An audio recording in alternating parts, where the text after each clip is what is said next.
Sa panahon natin ngayon, sobrang libre lang ang maging tanga.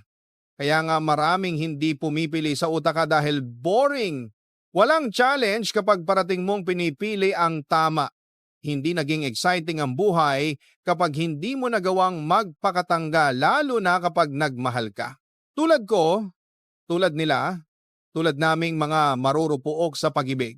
Kaya alam ko na marami ang makaka-relate sa aking kwento. Isang babaeng pinipiling magpakatanga, makaramdam lang ng pagmamahal. Mga idol, patiga pakitago nyo na lang ako sa pangalang Eliza. Hindi ko na kailangan magpakilala pa sa inyo dahil mukhang nag-gets nyo kung anong klaseng tao ako. Walang iba, kundi tanga sa pag-ibig.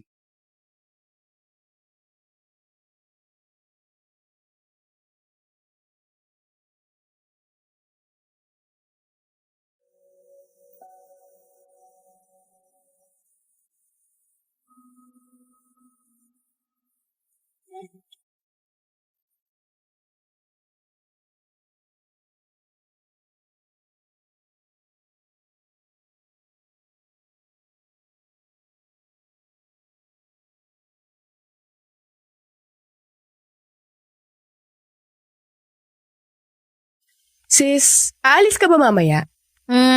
Mamaya. Oo, may pupuntahan ako. Bakit? Ay sayang. Sasama sana ako kina Hendrik mamaya Manonood daw sila ng sine. Eh di sumama ka pa rin sa kanila. Wala namang problema eh. Ayos lang kahit walang tao dito sa bahay. Oo. Mukhang maaga rin naman ako makakauwi mamaya. Kaya ayos lang yan. Lock mo lang yung pinto kapag alis ka na. Sino ba yung kachat mo at halos mapako yung mga mata mo dyan sa phone? Si Warley.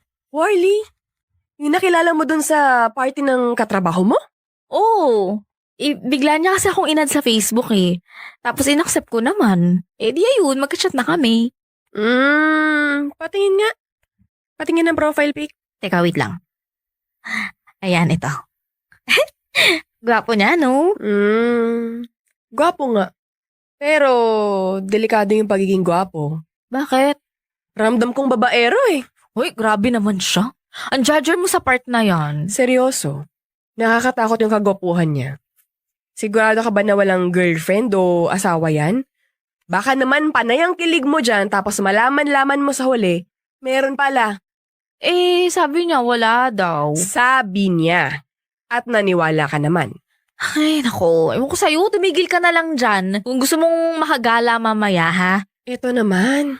Concern lang ako sa'yo, sis. Naalala mo dati? Pumasok ka rin sa ganyang sitwasyon. Yung kay Ryan, paalala ko lang. Past is past? Ano ka ba? Oo nga. Pero baka lang kasi, yung past is past mo, maging history repeats itself. Ipapasok ko talaga kita sa mental hospital kapag nagpakataka ka pa rin ng pangalawang pagkakataon. Alam ko naman yung ginagawa ko eh. Huwag ka mag-alala. Sana talaga.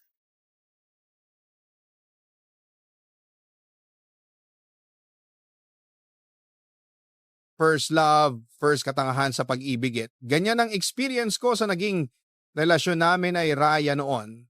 Ilang buwan ko siyang naging boyfriend noong malaman ko ang may girlfriend na pala siya.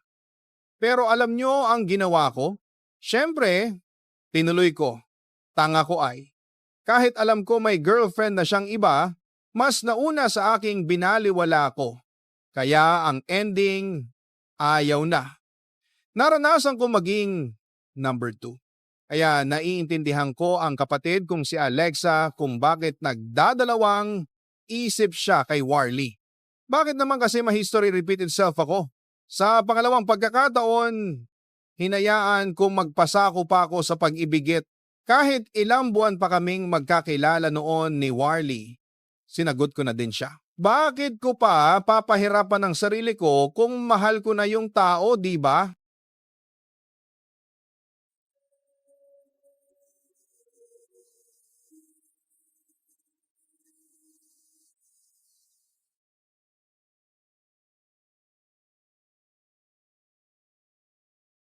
Salamat, nakabalik na rin. Tuyo na yung lalamunan ko. Sorry ha. Ang dami kasing nakapila kaya natagalan ako eh. Ito na, itong pinabibili mo. Ay, salamat.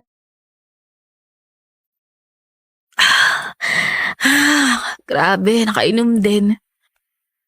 Uy, ayos ka lang? Uy, may dumi ba ako sa mukha? Makatitig ka naman kasi. Bakit? Bawal bang tumitig sa isang magandang babae? Uy, grabe. Yan ka na naman buo na naman yung araw mo sa pambobola mong yan. Totoo naman eh.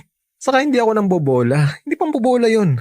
Lahat ng mga sinasabi ko sa'yo, totoo yun. Ba yan? Oo na nga. Nagsasabi ka na ng totoo, sige na. Pero alam mo kung bakit ako nakatitig sa'yo? Ito na. Hindi pa rin ako makapaniwala eh. Saan? Na dati, sa chat lang kita nakakausap. Asus! Pero tingnan mo naman ngayon, katabi na kita. Nakikita na kita. Sino ba naman ang hindi matutuwa dun, di ba? Alam mo, akala ko nga nun, wala kang balak na makipagkita sa akin eh.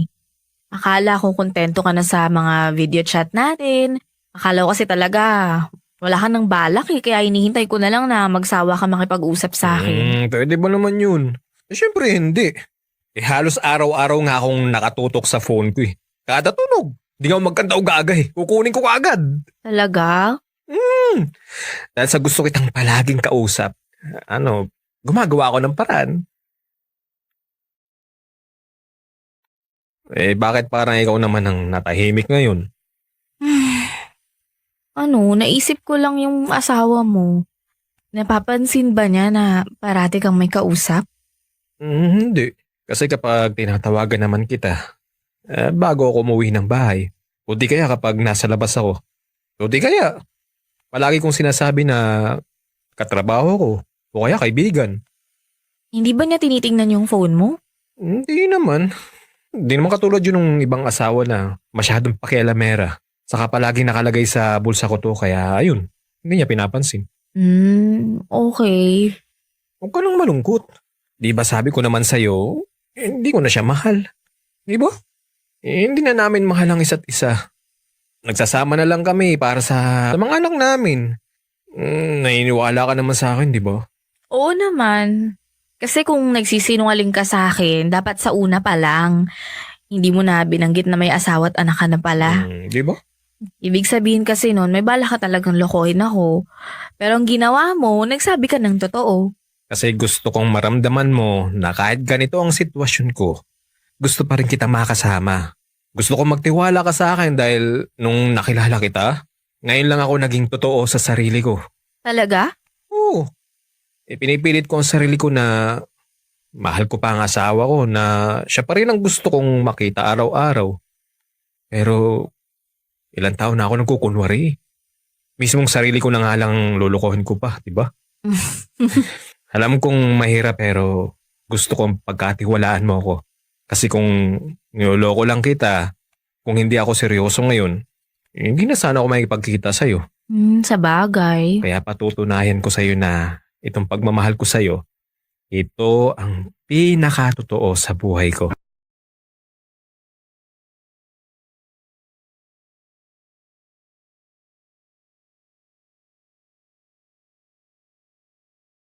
Oo, tama kayo ng narinig.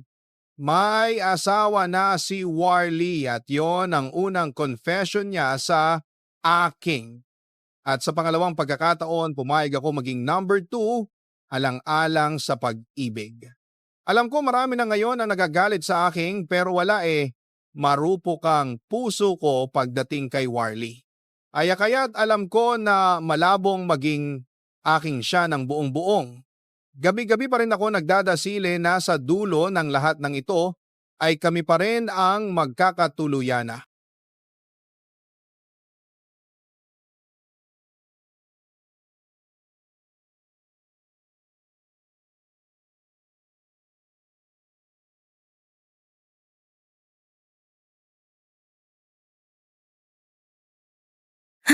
Ano na bang susuotin ko? Sis, bagay ba tong damit na to sa akin? Mukha ba akong sexy dito? Ganun. Ano lang kaya? Ayoko nito. Masyado mainit. Hoy! Ay, tsaka pala. Ano ba yun? Anong kailangan mo? Di ba may inuutos sa'yo si mama? Ano kaya? Ito na nga. Nagawa ko na po kanina pa. Ano bang ginagawa mo at saan ka na naman gagala?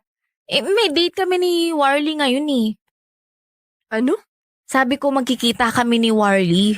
Ay, sus! History repeats itself nga. Mali, ano ka ba? Dahil nung una pa lang, nagsabi na ng totoo si Warly sa akin. Unlike Ryan, nalaman ko na lang bigla kaya magkaiba yun. Paano naging magkaiba yun? Pareho lang yun. Parehong gabitan yun. Ha? Grabe ka naman! Hindi ako magsusorry dahil sinadya ko masaktan ka. Para ma-realize mo na mali na naman Uy na naman siya. yung ginagawa mo, te. Sis, nagigets ko naman kasi yung punto mo eh. Pero kasi nga. Kasi mahal mo. Ay, Diyos ko naman. Aanhin mo yung pagmamahal kung alam mong hindi rin naman magtatagal. Nag-iisip na siyang makipaghiwalay sa asawa niya, okay? At ngayon, papayag kang ikaw ang maging dahilan para mawalan ng tatay ang anak niya. Kung bakit lalaki ang bata na hindi buo ang pamilya niya. Tama ba? Grabe ka namang mangonsensya! Yun yung totoo, di ba? Makakasira ka ng pamilya, huy, maawa ka naman. Mahal ko siya eh. Wow. Pero mali nga kasi. Hindi mo ba naiintindihan yun? Oo na, sige na, mali na. Pero wala na akong pakialam kung mali yun. Masaya ako eh. Mahal niya ako, mahal ko siya. Ang mali lang, may asawa siya. At hindi ko nakasalanan kung may pagkukulang yung asawa niya para mabaling sa akin yung pagmamahal niya. Seryoso ka? Seryoso? Totoo? At kailan ka naging makasarili, ha? Kailan? Sis, wala na akong pakialam kung may masasaktan sa ginagawa namin ni Warly. Ang importante naman dun, masaya kami. Aminin ko na hindi rin ako sigurado kung hanggang kailan magiging ganito kami. Pero wala akong pake. Mahal namin yung isa't isa, okay? Tapos, ang usapan.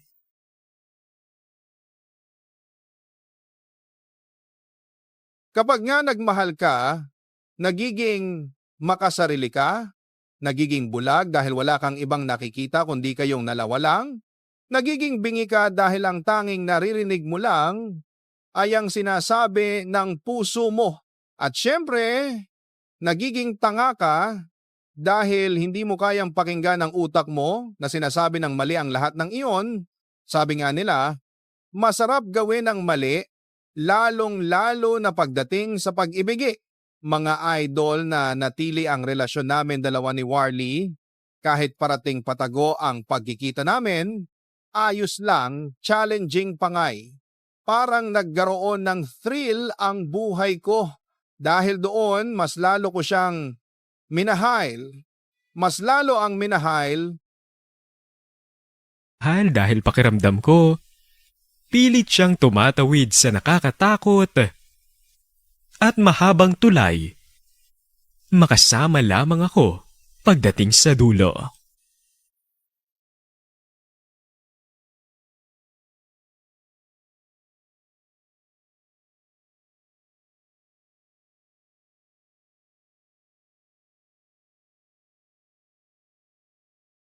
Ay, ang kulit!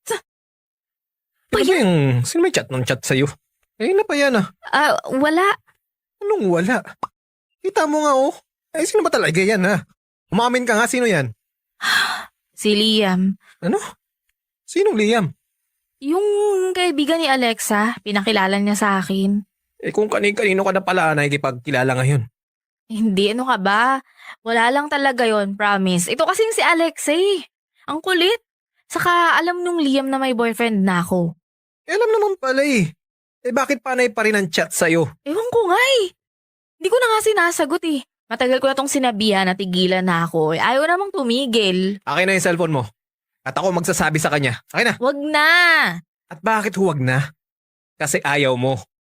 Kasi gusto mong kausap siya. Yun bang ibig sabihin nun? Alam ko kasi yung gagawin mo eh. Mumurahin mo, babantaan mo, kung ano-anong sasabihin mo. Ayoko ng gulo, Warly. Dapat lang yun sa kanya. Ayaw tumigil eh. Anong gusto mong gawin ko? Hayaan kong makipaglandian ka sa ibang lalaki, ganon? Hindi nga ako nakikipaglandian eh. Ba't mo ba pinipilit yun? Oo, talaga? Hindi? Ano yan? Kung hindi ka nakikipaglandian, akin na yung cellphone mo. At ako makikipag-uusap para tigilan ka na. Oh, ayan, oh, ayan. Bahala ka sa gusto mo. Di ka ba ngayon na may gana magalit, ha? Bakit ba? Sinong hindi magagalit? Kung ano-anong pinagsasabi mo dyan, hindi nga ako lumalandi. O ayan, ayan, tingnan mo. Basahin mo para malaman mo na pinapatigil ko na nga siya sa pakikipag-chat sa akin. Kung ayaw mo kasi, gagawa ka ng paraan. Hindi mo papansinin, ibablock mo. Ganun yun. Hindi yung ganyan, sinasagot mo pa. Di ka nakakontento sa akin? Ako pa yung hindi makontento? Sino ba sa atin yung ginagawa kong kabit? At sino sa atin ang hindi makontento sa asawa at patuloy na nagloloko? Kung ako hindi makontento, ayos lang. Kasi wala akong asawa. Boyfriend lang. Ikaw, dalawa kami sa buhay mo. At hanggang ngayon, hindi ka makapili ng isa.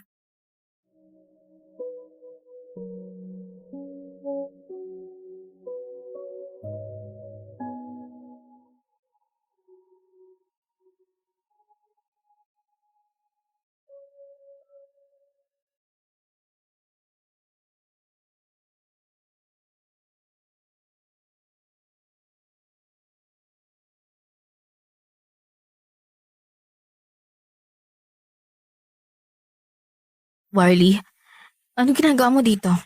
Gabi na. Pwede ba tayo mag-usap? Kahit sandali lang.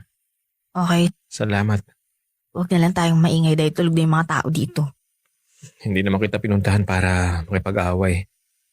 Gusto ko humingi ng sorry sa inasal ko kanina. Nagselos lang talaga ako. Bakit pa kasi ayaw mong maniwala na hindi ko naman talaga ine-entertain yung Liam na yun? Ba't mo ba iniisip na niloloko kita? Nagselos lang naman talaga ako kasi natatakot ako na baka maagaw ka sa akin. At ayoko namang mangyari yun. Hindi naman mangyayari yun eh. Mahal kita, Warly. Kung madali lang para sa akin na palitan ka, bakit hanggang ngayon nandito pa ako? Bakit nagagawa kong magtiis kahit na palihim yung relasyon natin? Pasensya ka na talaga. Hayaan mo na. Sorry din sa mga sinabi ko. Nasaktan ako eh. Nasaktan ako sa mga narinig ko. Pero wala lang talaga yun. Warly, mahal na mahal kita. Walang magbabago doon. Kahit buong mundo pa yung tumutol sa atin, kahit milyong beses pang may magsabi sa akin na malito, hindi ako makikinig. Ikaw lang yung papakinggan ko kasi ikaw lang naman yung importante sa akin eh. Yan ang parati mong tatandaan.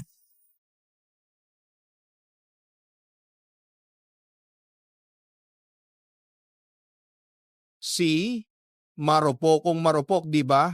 Parasi ba?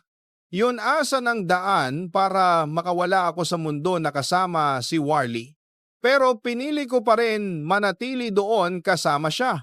Halos 1 taon ding tumakbo ang relasyon namin ni Warly. Akala ko, kakayanin na namin ang lahat ng pagsubok sa pagsasama namin. Pero nagkamali ako. Dahil isang araw, bigla na lang ahong iniwan ni Warly.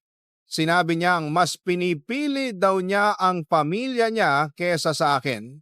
Isang katotohanan na mahirap tanggapin.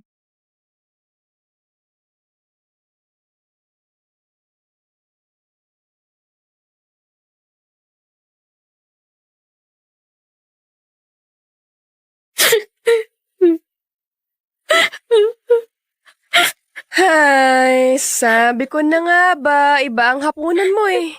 Luha. O ano?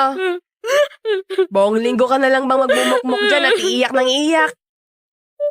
Hindi mo ako naiintindihan eh. Iniwan na nga ako ni Warly. Deserve. Tama lang naman yon. Kasi, kahit anong gawin nyo, hindi pwedeng maging kayo. Sis naman, may asawa yung tao, paalala ko lang. Maawa ka naman dun sa babae at mas lalong maawa ka sa sarili mo. Alam ko naman yun eh. Alam ko yun. Alam mo nga. Pero nagtatanga-tangahan ka lang. Kahit anong gawin mong ngawa dyan, hindi ka pipiliin ni Warly. May pamilya yun. May anak. Kaya wala ka talagang laban. Pwede ba, Alexa? Tumigil ka na nga. Hindi ka naman nakakatulong eh.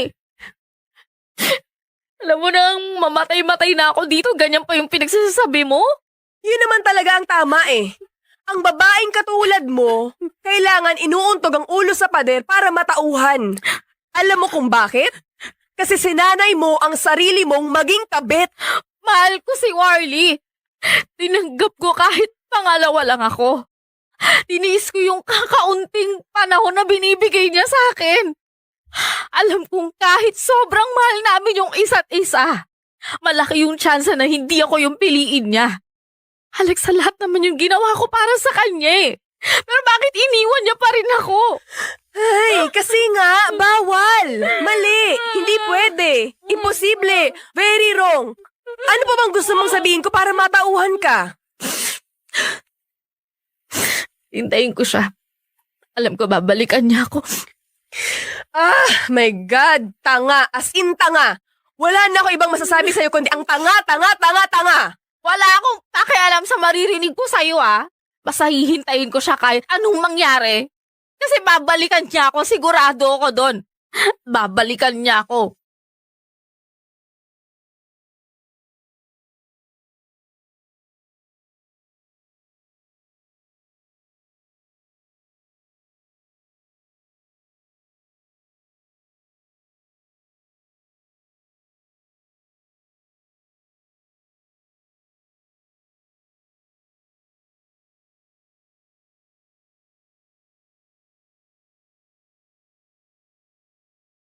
Buti naman pinuntahan mo ako. Akala ko hindi na talaga kita makikita eh. Hindi ako mapakali. Panay ang isip ko kung kumusta ka na. Ano nangyayari sa'yo pagkatapos ng ginawa ko? Ayaw mo na ba talaga? Hindi mo na ba ako mahal? Kasi kung mahal mo pa ako, magtitiis naman ako eh. Kahit kunting oras lang yung ibigay mo, okay lang yun. Balikan mo lang ako kasi hindi ko talaga kaya. Sorry kung nasasaktan kita. Pero maniwala ka sa akin. Hindi ko sinasadya yun. Akala ko, kaya kong makipaghiwalay sa'yo. Akala ko yun ang tamang gawin pero hindi ko rin kaya eh. Totoo ba yan sinasabi mo? Kaya ako nagpunta dito dahil gusto kong ayusin natin to. Gusto ko makipagbalikan. Gusto mo maging tayo ulit? Oo, yun eh. Kung gusto mo pa. Kung hindi ka pa napapagod sa akin. Alam mong imposibleng mangyari yun, di ba? Mahal kita, alam mo yun. Kahit anong mangyari, hindi ako mapapagod sa'yo. Magtitiis ako hanggat kaya ko pa. Ikaw lang ang kailangan ko. Mahal na mahal kita.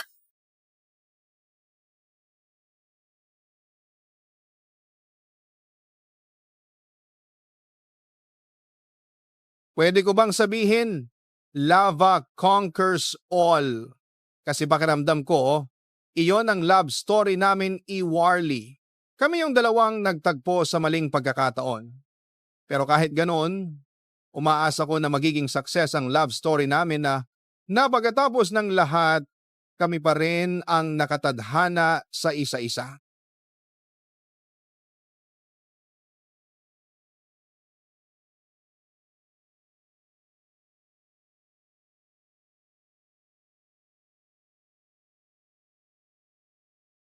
Aray ko naman, sis. Ayusin mo naman yung paglilinis ng kuko. Baka naman pwedeng dahan-dahan. Gusto ko pang makalakad eh. Para ano? Para pwede ka na naman makipagkita sa Warlie na yon. Ay nako, hindi. Lulumpuhin na kita ngayon. Agad-agad. Aray, ano ba? Isang sugat na lang talaga, babalian na kita ng kamay. So, at least hindi mo na makikita yung boyfriend mong hilaw. Excuse me, pupuntahan niya ako dito sa bahay. Hindi ka pupuntahan nun. Alam mo kung sino pupuntahan niya? Asawa niya, ang anak niya, at ikaw? Kakalimutan ka na nun dahil kahit anong gawin mo, kabit ka lang naman sa buhay niya. Aray ko naman. Umreno ka naman, wala ka talagang preno eh. Iyon naman talaga ang totoo. Hindi ko kasi maintindihan na noong iniwan ka niya, hindi ka pa nag-move on. Kaya ayan, nang nakipagbalikan siya sa'yo, walang kakurap-kurap. Pumayag ka agad. Alam mo, kung gugustuhin mo lang, pwede kang umalis sa sitwasyon na yan. Eh ayoko ang umalis sa sitwasyon na to eh. At gusto mong habang buhay kang magiging kabit. Nice one, good job. Ay, bahala ka dyan. Alis na ako. Eh saan ka na naman pupunta? Huwag mong sabing makikipagkita ka talaga sa kanya. Hindi. Basta, may kikitain ako. Yung asawa, no? Seryoso ba? Yung asawa nga niya? Bahala ka dyan. Alis na ako. Bye. Ay, teka, isama mo ko. Uy, ba't ka sasama? Eh, rest back lang kapag nilalampaso ka niya sa sahig. O, akala ko ba ayaw mo sa ginagawa ko? Bakit re-rest back ka? Tangik, siya ang tutulungan ko para mas lalo ka pang ilang paso sa sahig para matauhan ka. Tara, aayusan kita yung itsurang mayabang nakabit. Alam mo, nakakapikon ka na. Charot lang, halika na, magbisa tayo.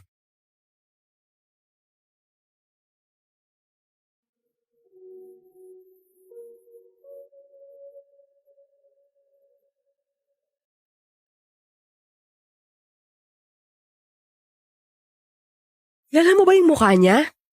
Oo, nakita ko na siya sa picture eh. Ay, nasaan na kaya siya?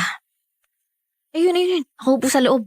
Saan? Ayun o, yung nasa may bintana. Ay, te.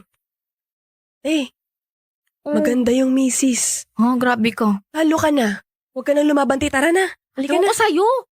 Pagpasok sa loob, dun ka sa kabilang table umupo ah. Ay, naku. Sige.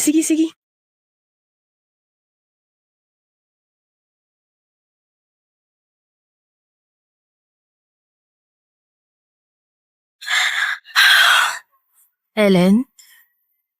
Eliza? Oo, ako nga. Good. Eliza! Pwede bang hinay-hinay ka lang? Di ba nakakaupo yung tao, sasampalin mo agad? At bakit naman ako maging hinay-hinay kung nasa harapan ko na ang kabit ng asawa ko? Hoy, ikaw ha? Ikaw na babae ka? Alam mo ba kung gaano ka kalandi sa ginawa mong pangangabit sa lalaking may asawa? Kahit ano pang sabihin mo, ako ang mahal ni Warlie. Hindi ka lang pala malandi, no? Tanga ka rin. Ubod ka ng tanga. Malande, tanga, kabit, haliparot, sabihin mo na lahat. Pero hindi mo mababago na ako ang nagpapasaya kay Warlie. At teka lang ha, sa tingin mo ako lang ang may kasalanan dito? Anong sinasabi mo ngayon? May kasalanan ako? Oo! Ako nga tong legal na asawa eh. Ako ang pinakasalan. Ako ang may karapatan. Eh kung inaalagaan mo sana ng mabuti ang asawa mo, hindi naman niya maghahanap ng iba. Pero sorry ka na lang kung sa akin niya nahanap yung mga pagkukulang mo. Ang alin? Ang kakatihan? Alam mo bang awang-awa ako sa'yo? Kasi para kang pulubi dyan na nanglilimos ng pagmamahal. Hindi ako nang lilimos. Dahil kusang binigay sa akin ni Warlie yun. At hindi ko na problema kung sinayang mo yung pagmamahal niya sa'yo. Hindi ko sinayang yun. Ano naman kasi ang laban ko sa mga malalanding katulad mo? Hindi ko na kasalanan kung hindi ka na niya kayang tiisin. Sana lang makatulog ka sa ginawa mong pagsira sa pamilya ko. At sana rin makonsensya ka. Dahil lalaki ang anak kong hindi buo ang pamilya. Alam mo, dapat sa mga katulad mo, hindi na ipinanganak. Nang dahil sa inyo, kaya ang daming nasisirang pamilya ngayon. Si Warlie naman ang dapat magdesisyon na hindi ka na mahalin. Hindi ako. Pero ikaw yung dahilan. Pinaghirapan ko yung pamilya ko.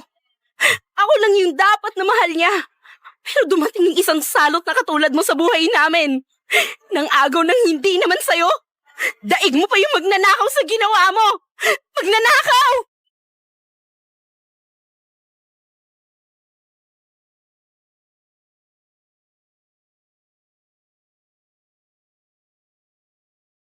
Magdanakaw?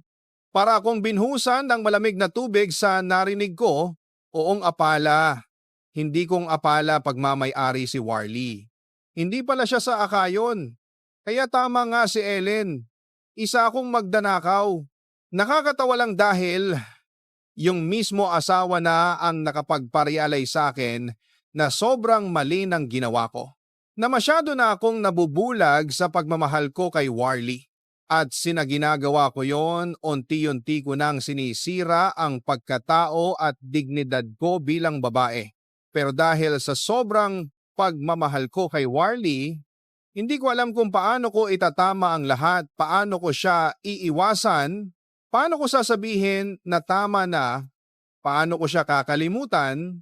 Hanggang ngayon kasi mga idol, kabit pa rin ako. Parang nasanay na ako sa ganyong buhay, kaya hindi ko alam kung paano ako makakalis sa ganyong mundo. Kaya sana ay matulungan ninyo ako, kahit simpleng paayo lang sana, pakiusap. Maraming salamat, nagmamahal, Alisa. Mga kaibigan, bago tayo magtapos ngayong gabi, gusto ko munang kausapin kayo, hindi bilang narrator, kundi bilang isang taong katulad nyo na minsan ding napagod, nasaktan, nagmahal, nagkamali, at patuloy pa ring lumalaban sa buhay. Sa dami ng kwentong naririnig natin dito gabi-gabi, hindi ba't may mga sandaling parang may kapareho sa atin? May mga tagpong biglang tumatama, mga salitang hindi natin inasahang mapapakinggan, pero yun pala ang matagal na nating iniiwasang maramdaman. Kung ngayong gabi ay may parte ng kwento na parang ikaw o parang taong kilala mo o parang sakit na tinago mo, hayaan mong sabihin ko ito, hindi ka nag-iisa kahit gaano kabigat, kahit gaano nakakapagod. Alam kong may mga gabi na sa ngiti mo, nakatago ang lungkot na hindi mo masabi kahit kanino. May mga umagang gigising ka na parang paulit-ulit ang laban at may mga hapon na iisipin mo kung bakit kailangan pang masaktan ang mga taong marunong magmahal. Pero kaibigan, ang kwentong narinig natin ngayong gabi, tulad ng lahat ng kwento rito, ay hindi lang tungkol sa pagkakamali, tukso, o paghihigante. Hindi lang ito tungkol sa taong nanakit o sa taong iniwan. Ang kwento natin ngayong gabi at sa bawat gabing nandito ka ay tungkol sa katotohanang tayong lahat ay may kanya-kanyang sugat na kahit hindi natin ipinapakita ay may silbi, may aral, may dahilan. May mga lihim na hindi nasabi, may mga pangako na hindi tinupad, may mga pagmamahal na hindi nasuklian, at may mga taong sumuko bago pa natin maintindihan kung bakit nila ginawa, pero hindi ibig sabihin tapos na ang lahat. Dahil sa bawat dulo ng kwento, may isang taong natuto, may isang pusong nagbago, at may isang buhay na umusad kahit sugatan. At kung ikaw man ay napagod o nasaktan o naligaw, o nahulog sa maling tao, o nagmahal ng hindi dapat, hindi ka masamang tao dahil doon. Isa ka lang sa milyon-milyong taong naghahanap ng pagmamahal sa mundong madalas manakit, at kung minsan, hindi kailangan ng hustisya o paliwanag, kailangan lang ng katahimikan para makapagpahinga ang puso. Kaya kung hindi man maganda ang araw mo ngayon, o mabigat ang linggong dumaan, o may iniiyakan kang hindi alam ng kahit sino, gusto kong malaman mo na may bukas na darating na mas magaan, mas maliwanag, at mas naaayon para sa iyo. At kahit hindi mo paramdam ngayon, darating yon. Dahil lahat ng sugat, may panahon ng paghilom. Lahat ng mali, may araw ng pagtutuwid. At lahat ng pusong nabasag, may paraan para mabuo muli. Mga kaibigan, salamat sa pakikinig, sa pagbabahagi ng oras, at sa pagpayag na samahan ko kayo sa mga kwentong minsan mas masakit pa sa totoong buhay. Bawat gabing nandito ka, huwag mong kalimutang may natututunan ka rin. At baka, sa susunod na episode, hindi lang kwento ng iba ang pakinggan mo, kundi kwento mo rin o ang sagot sa tanong na matagal mo nang hindi masabi kahit sa sarili mo. Magpahinga ka na, mag-ingat ka. At sana, sa gitna ng lahat ng sakit at gulo, huwag mong kalimutang mahalin ang sarili mo.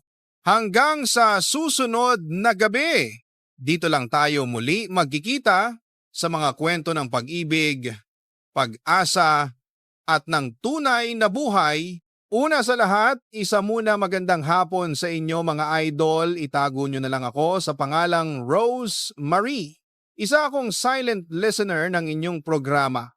Pero heto at handa na akong ibahagi ang kwento ko dahil kailangan ko ang tulong ninyo. Mga idol, dalawa lang kaming magkapatid ng Atya, ng Crystal. Retired na teacher ang Mama Jocelyn namin habang may sariling hardware si Papa Ramona. Hindi kami lumaki sa isang marangyang buhay kaya noong kinakailangan may mamili sa aming magkapatid kung sino ang magpapatuloy sa pag-aaral, ay walang pag-atubiling si Ate Cristal ang pinili. Mas matalino at masipag daw kasi ito kaysa sa akin. Kahit gustuhin kumang umapila, wala rin akong nagawa sa huli. Simula nang huminto ako sa kolehiyo at pumunta si Ate Cristal sa New Zealand para magtrabaho ay ako na ang nag-aalaga sa mga magulang namin. Ako ang kumikilo sa bahay, naglilinis, nagluluto, naglalaba, namamalengke at naging ganon ang takbo ng pangaraw-araw ko. Ang galing mo naman, Janet. Isipin mo na tapos mo yung degree mo tapos ngayon magma-master house ka pa. Mas mabuti na rin kasi yon para nagdagalaman na rin. Nakakainggit ka naman. Batchmate tayo nung high school pero ito ka na ngayon, no? Naaabot mo na yung mga pangarap mo. Hindi ka tulad ko, 3-year college lang ang tinapos. Bakit na nga pala kasi tumigil? Noong huling beses na nakakawentuhan kita, Dinslister ka pa, ano na? Anong nangyari? Masta? Sabihin na lang natin, wala. O ibang choice noon kundi tumigil na lang. Pero sayang pa rin yun niya. Edita na ngayon, graduate ka na rin. Ay, o nga pala. Saan ka pala nagtatrabaho? Wala. Nasa bahay lang ako tapos tagabantay ng shop namin. Yun lang. Alalaga? Bakit hindi ka naghanap ng trabaho?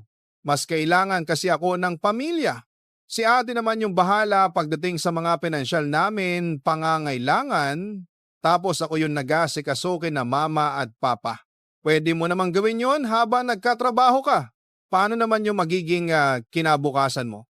Tumawag sa akin, Rosemary. Siguraduhin na gawin mo yon. Paano ko makakahanap na mapapangasawa mo? Asawa agad? Ang bata-bata ko paano? Darating din ako dyan. Pero sa ngayon ay ako munang isipin yan, paano ko darating sa ganoong sitwasyon kung ganyan ka ngayon. Kailangan ikaw ay magkaroon upang may isang tao na nais na gusto mo, maghanap ka ng trabaho para makahanap ka na pwedeng maging boyfriend. Pero yung lalaki may maayos na buhay na ha? Hindi yung hanggang ngayon ay palaasa pa rin sa magulang. Alam mo, bahala na. Pero masaya ka ba sa buhay mo ngayon? Anigorta kanina. May pamilya pa rin akong inuwian. Bilang naman ang mahalaga sa akin agad kailangan nila ako. Nandito lang ako. Paano naman yung mga bagay na nagpapasaya sa iyo? Ewan ko. Bahala na rin siguro. Ibig mong sabihin habang buhay mo nang pagiling ko rin ang pamilya mo. Kailangan wala akong ibang magagawa. At kung meron man, hindi pa rin po pwede. Ay nako, tama na nga ang dramahan.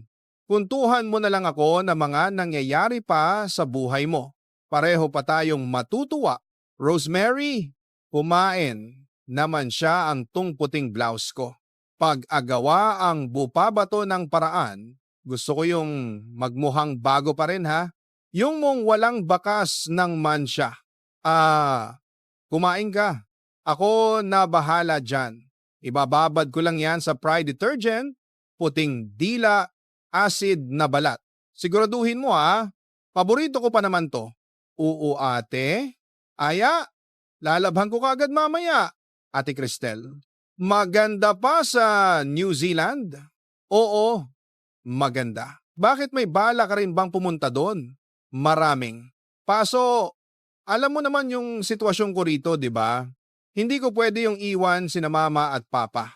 Oo, saka hindi ka rin naman bagay pumunta doon.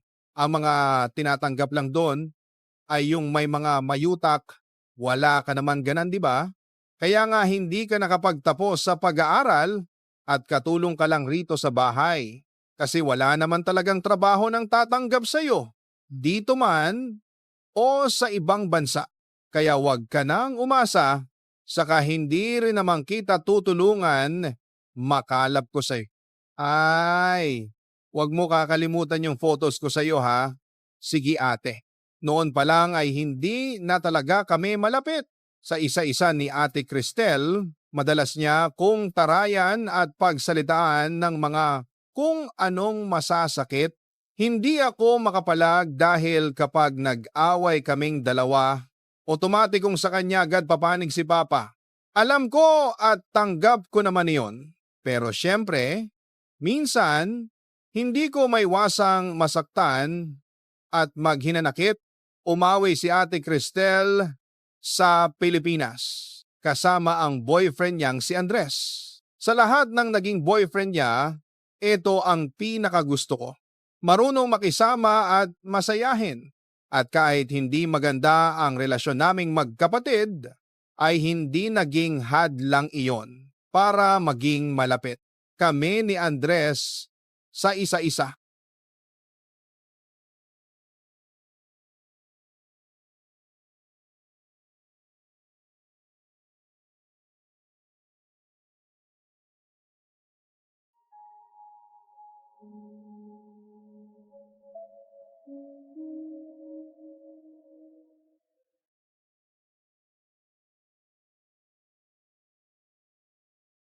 Ang galing mo naman, Janet. Isipin mo, natapos mo yung degree mo tapos ngayon, magma-masterals ka pa. Mas mabuti na rin kasi yun para dagdag kaalaman na rin. Nakakaingit ka naman. Batchmate tayo nung high school pero eto ka na ngayon, no? Naaabot mo na yung mga pangarap mo. Hindi ka tulad ko, 3rd year college lang ang tinapos. Bakit ka nga pala kasi tumigil? Nung huling beses na nakakwentuhan kita, dinslister ka pa nun ah. Anong nangyari?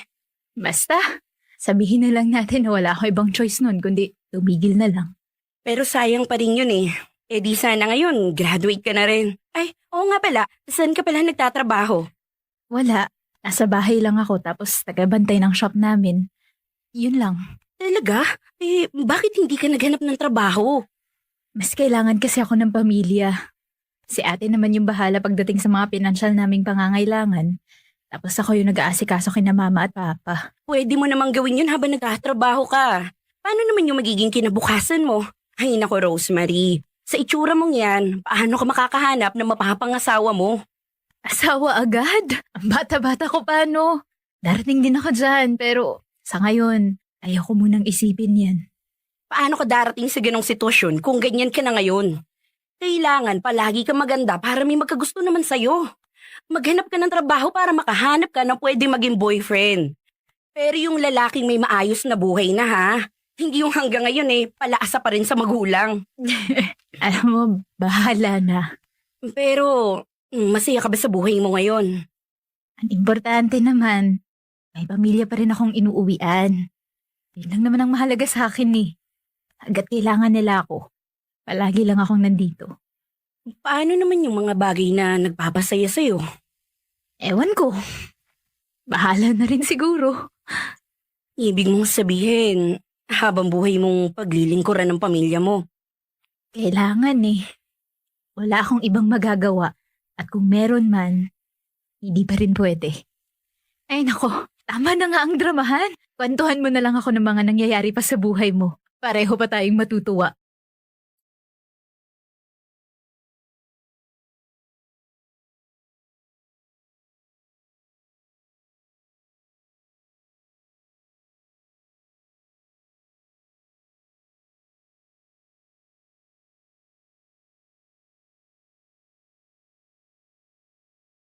Rosemary, Ate? naman siya itong puting blouse ko. Magagawan mo pa ba ito ng paraan? Gusto ko yung magmukhang bago pa rin ha, yung walang bakas ng mansya.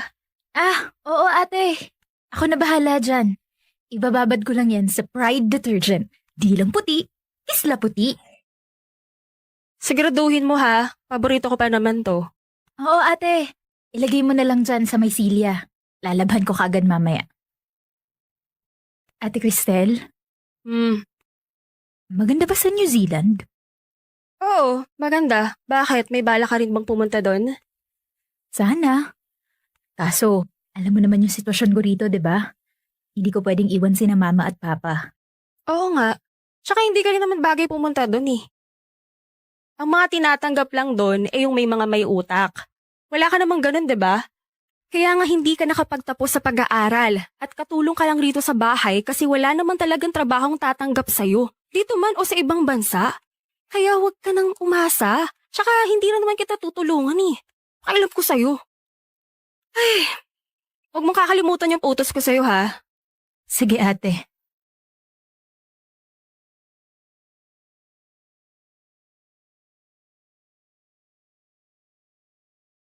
Noon pa lang ay hindi na talaga kami malapit sa isa-isa ni Ate Chris.